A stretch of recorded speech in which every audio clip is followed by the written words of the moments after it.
Hello everyone, जय हिंद and welcome to the platform on academy defence. आप सभी का स्वागत है एकेडमी डिफेंस गुरुकुल के प्लेटफॉर्म पर। My name is Bhawar Singh Surem, ex NDA 115th course and आप सभी का स्वागत है यहाँ पर। आज इस सेशन में मैं आपके साथ बात करने वाला हूँ एनसीईआरटी 90 डे चैलेंज की, लेकिन वो हम बाद में देखेंगे। सबसे पहले तो ये देखना है कि आपका एग्जाम कैसा हुआ फॉर दी CDS 2 2024। जो भी बच्चे जिनका एग्जाम अच्छा नहीं हुआ और उन्होंने ये अपने जो सपना जो देखा था, ठीक है, और अभी भी आपके पास जो है मौके हैं कि आप आगे जाकर CDS 1 2025 दे सके, तो अब आपको समझ में आ गया होगा कि आप एक भी दिन वेस्ट नहीं कर सकते। ये जो हमारे पास समय है, इस समय का हम सदुपयोग करेंगे और इस जो समय है इसको अच्छे से आपका यूटिलाइज करके जो आपका सपना है उस सपने को पाएंगे। ये अपने आप से आपको वादा करना है, तभी इस वीडियो का इस जो आपका लेसन है इसका जो है फायदा आपको मिल पाएगा।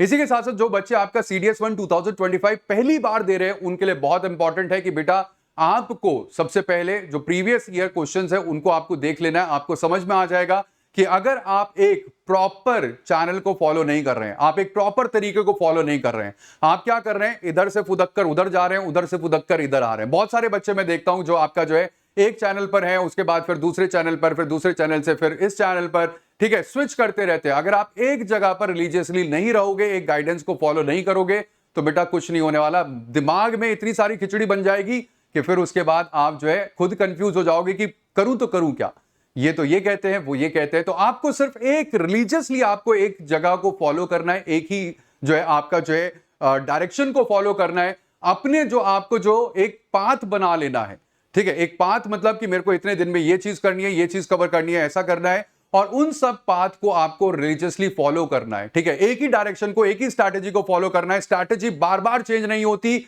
सिर्फ एक बार अपनी स्ट्रैटेजी बनाओ कि मेरे को आगे आने वाले दिनों में मेरे को ये चीज इस तरीके से आपका पूरी कवर करनी है, तभी जाकर आप अपने लक्ष्य तक पहुंच पाओगे। अगर आप ये सोचोगे कि हर दूसरे दिन मैं अपनी स्ट्रैटेजी चेंज कर दूं, भंवर सर तो ये कह रहे हैं, वो दूसरे सर ये कह रहे हैं, उसके बाद उन्होंने ऐसा कहा, तो बेटा कभी भी आप अपनी नैया पार नहीं लगा पाओगे। तो ये चीज आपको यहां पर ध्यान रखनी है। बाकी जो आगे आने वाला समय है इसमें आपको समझ में आ गया होगा कि बेटा जो एनसीईआरटीज है उनको पढ़े बगैर आगे बेड़ा पार नहीं होने वाला। बहुत सारे लोग आपसे कहते हैं कि भाई एनसीईआरटीज पढ़ो। मैं आपको बता रहा हूं कौन सी सेलेक्टेड एनसीईआरटीज आपको पढ़नी है फॉर द नेक्स्ट 90 डेज, और ये आपका जो है ये 90 डे चैलेंज है। ठीक है, this is a 90 day challenge. 90 days में आपको ये सारी एनसीईआरटीज कवर करनी पड़ेंगी। ठीक है, आर्ट एंड कल्चर की बात के लिए बात करें तो आपका इंट्रोडक्शन टू इंडियन आर्ट्स है। ठीक है, ये आपका एनसीईआरटी है क्लास 11th और 12th की, इसको आप कवर करें। ठीक है, उसके बाद अगर बात करता हूं एंशिएंट इंडिया के लिए तो क्लास 11th की ओल्ड एनसीईआरटी है। ठीक है, साथ ही साथ आपका जो है अगर हिस्ट्री ऑफ मिडाइवल इंडिया की बात करें तो इसके लिए आपका क्लास 11th की आपका ओल्ड एनसीईआरटी है। एंड मॉडर्न इंडिया की बात करूं तो आपका क्लास 12th की ओल्ड एनसीईआरटी है। अब अगर आपको एंशिएंट, मिडाइवल, मॉडर्न के लिए आपको ओल्ड एनसीईआरटीज नहीं मिल रही हैं, तो उसके लिए आपका जो है कंप्लीट इंडियन हिस्ट्री के लिए आप क्या कर सकते हैं, इंडियन हिस्ट्री के लिए आप जो है न्यू एनसीईआरटीज भी आप पढ़ सकते हैं। ठीक है, कोई कंपल्शन नहीं है।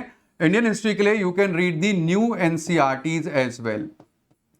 ठीक है, न्यू एनसीईआरटीज आप पढ़ ले या फिर ओल्ड एनसीईआरटीज पढ़ ले, जो भी आपको मिल जाए, लेकिन एनसीईआरटी जरूर कवर आपको यहां पर करनी है।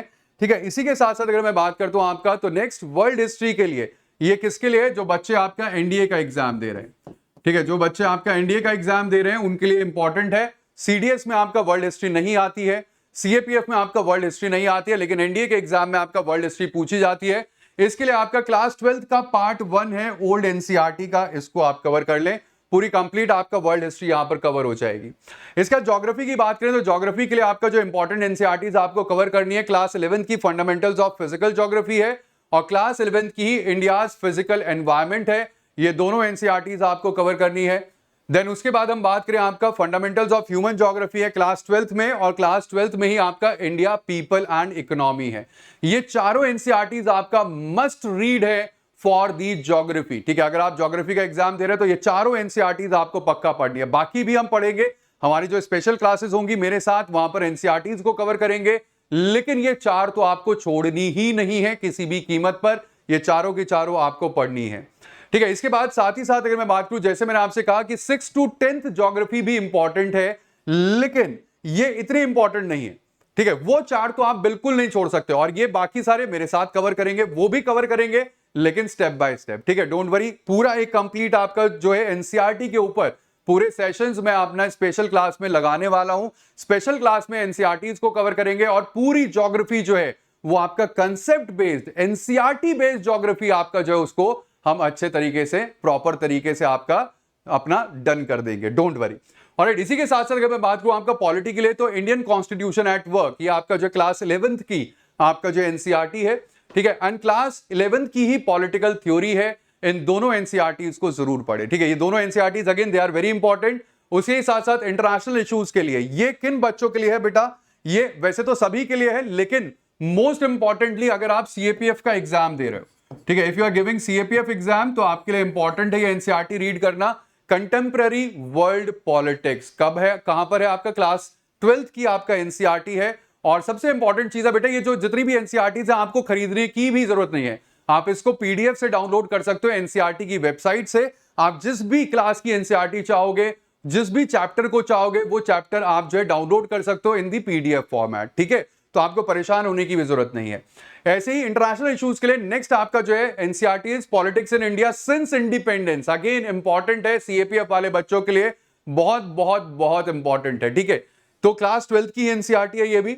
उसके बाद इकोनॉमिक्स की बात करें, इकोनॉमिक्स आप समझ रहे हैं बेटा, इकोनॉमिक्स का लेवल जो है वो आपका सीडीएस में आपका काफी टफ हो चुका है। और ना सिर्फ सीडीएस में, आपका सीएपीएफ में भी काफी अच्छी इकोनॉमिक्स पूछी जा रही है। तो उसके एक बेटर अंडरस्टैंडिंग के लिए Indian economic development class 11th, और साथ ही साथ आपका क्लास 12th की introduction to macro economics, micro नहीं पढ़नी हमें, इंट्रोडक्शन टू मैक्रो इकोनॉमिक्स आपको पढ़नी है, ये एनसीईआरटी आपको कवर करनी है। देन उसके बाद अगर बात करते हैं आपका एनवायरमेंट के लिए, तो बहुत इंपॉर्टेंट है बेटा एनवायरमेंट। अब धीरे धीरे आपका जो है यहां पर क्वेश्चंस पूछे जाते हैं और साथ ही साथ काफी अच्छे देखने को मिलते हैं। क्लास 12th में लास्ट यूनिट है आपका 3 चैप्टर्स, वो आप कर लीजिएगा बायोलॉजी के, एनवायरमेंट के लिए।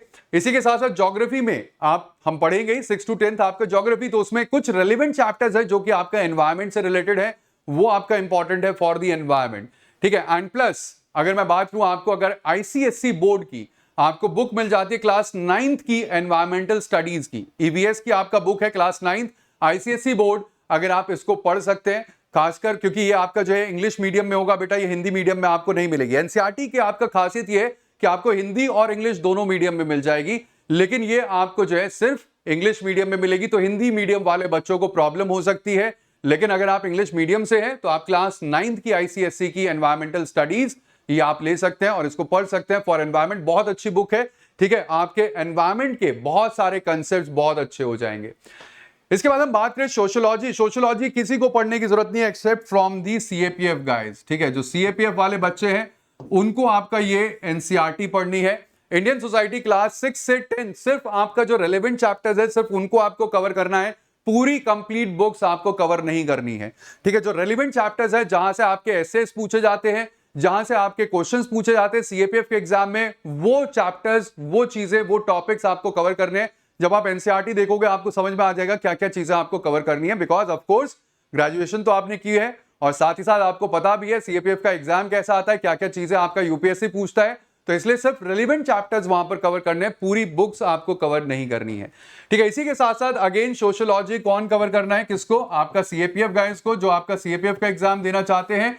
Social change and development in India class 12th की आपका बुक है, इसको आपको पूरा रीड करना है, ठीक है। This you have to read completely, ठीक है। ये आपका जो है सोशियोलॉजी के लिए है। साइंस के लिए क्लास 9th और 10th की एनसीईआरटी मस्ट है, ठीक है। दिस इज मस्ट, आपको ये आपको पढ़नी है और बाकी आप पढ़ सकते हैं अगर आप चाहें तो, ठीक है। But last but not the least, ये सारी चीजें तो आपको कवर करनी है, लेकिन अगर आप देखोगे तो लेवल ऑफ पेपर वो आपका काफी हार्ड हो चुका है।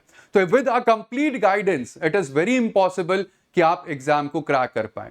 एक आपको अगर प्रॉपर गाइडेंस चाहिए under the India top educators, तो आप ज्वाइन कर सकते हैं अनअकैडमी डिफेंस के प्लेटफॉर्म को। हमारे जो अनअकैडमी पर हमारे प्लस क्लासेस हैं उनको आप ज्वाइन कर सकते हैं। अगर आप देखें एनडीए के लिए we have Agni complete batch, plus for the CDS Lakshya complete batch है। ये आपका जो बैचेस है ये 5 सितंबर को शुरू हो रहा है अग्नि बैच, और साथ ही साथ लक्ष्य बैच जो है वो आपका 14 सितंबर को शुरू हो रहा है, आप इसको ज्वाइन कर सकते हैं। सीएपीएफ के लिए Virat batch we are already running, तो आप इन बैचेस को ज्वाइन कर सकते हैं और अपनी जो तैयारी है उसको स्ट्रीमलाइन तरीके से with the India top educators आप अपनी तैयारी को अच्छे तरीके से गो थ्रू कर सकते हैं, प्लान कर सकते हैं और अपनी जो अव्वल दर्जे से अपना जो है नंबर मेरिट में आप पा सकते हैं। इसी के साथ साथ अगर मैं बात करूं आपका, तो हमारे जो टेलीग्राम चैनल है और इंस्टाग्राम चैनल है उनको ज्वाइन करना ना भूलिएगा for all the major updates and the current affairs and plus last but not the least, ठीक है, with Unacademy let's crack it. Thank you, bye bye, take care, जय हिंद, अपना ध्यान रखें, अनअकैडमी डिफेंस गुरुकुल के साथ बने रहें। Thank you.